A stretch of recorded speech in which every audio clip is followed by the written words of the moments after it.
Welcome to the channel, Learn Psychology series. Let's dive into psychological disorders. You must have come across people who are unhappy, troubled, and dissatisfied. Their minds and hearts are filled with sorrow, unrest, and tension. They feel that they are unable to move ahead in their lives. Life feels like a painful, uphill struggle. Sometimes, they feel it's not even worth living.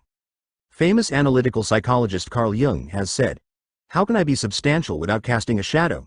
I must have a dark side, too, if I am to be whole. And by becoming conscious of my shadow, I remember once more that I am a human being like any other."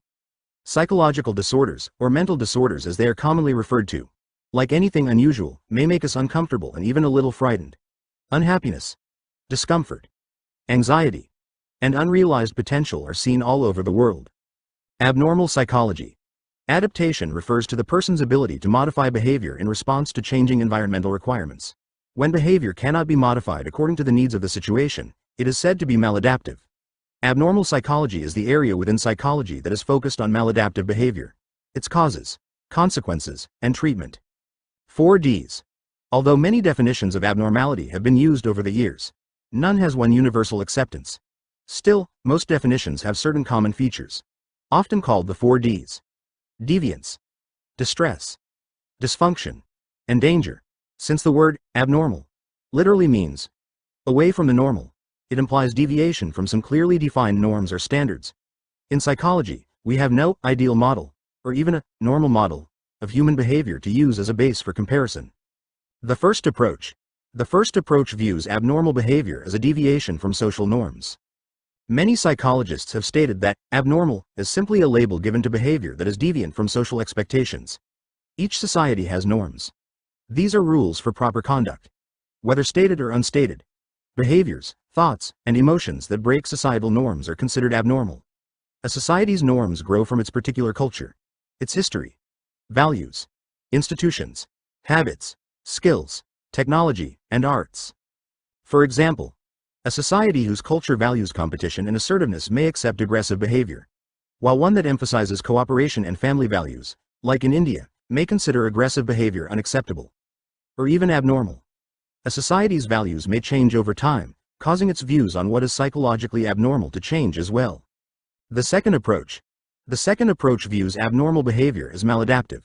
Many psychologists believe the best criterion for determining the normality of behavior is not whether society accepts it, but whether it fosters the well-being of the individual and the group to which they belong. Well-being is not just about survival but also about growth and fulfillment, which you must have studied in Maslow's need hierarchy theory. According to this criterion, conforming behavior can be seen as abnormal if it is maladaptive. For example, a student who prefers to remain silent in class even when they have questions on their mind. Describing behavior as maladaptive implies that a problem exists. It suggests vulnerability in the individual, inability to cope, or exceptional stress in the environment leading to problems in life. If you talk to people around you, you'll see vague ideas about psychological disorders.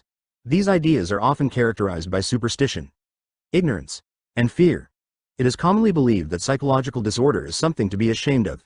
The stigma attached to mental illness means people are often hesitant to consult a doctor or psychologist, because they feel ashamed of their problems. Historical background.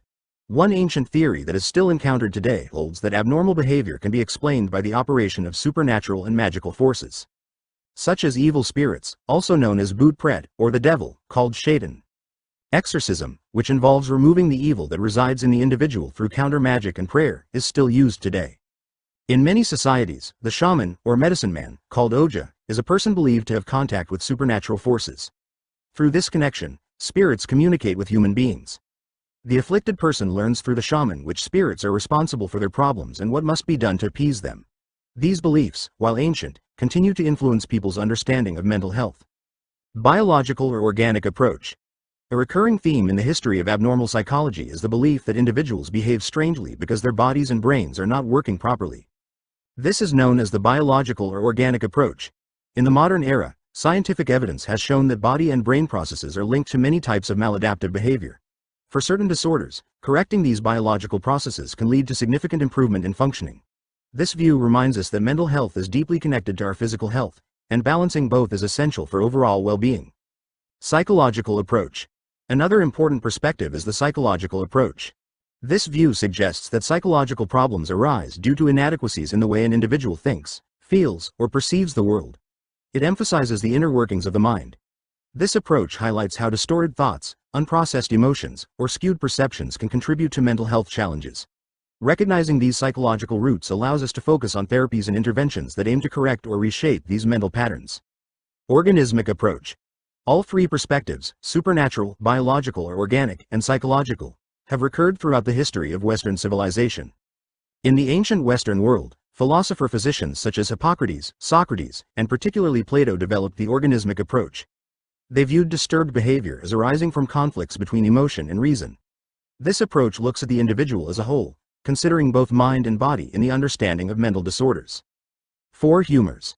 Galen, an ancient physician, elaborated on the role of the four humors in personal character and temperament. According to him, the material world was composed of four elements: earth, air, fire, and water. These elements combined to form four essential body fluids: blood, black bile, yellow bile, and phlegm.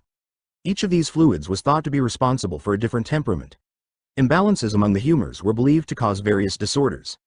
This early understanding of the relationship between body fluids and temperament laid the groundwork for later medical models of mental health. Tridosha.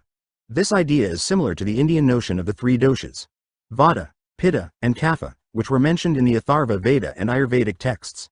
The doshas represent natural forces in the body, and imbalances in these forces were believed to lead to illness.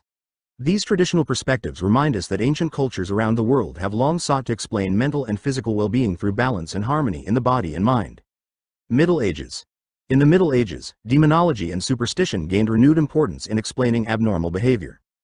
Demonology involved the belief that people with mental problems were evil, leading to numerous instances of witch hunts during this period. During the early Middle Ages, the Christian spirit of charity prevailed, with Saint Augustine writing extensively about feelings, mental anguish, and conflict.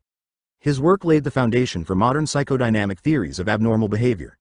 This period reflects how fear and misunderstanding shaped the way society viewed mental health. Renaissance period. The Renaissance period saw a shift towards humanism and curiosity about behavior. Johann Weyer, a prominent figure during this time, emphasized psychological conflict and disturbed interpersonal relationships as the causes of psychological disorders.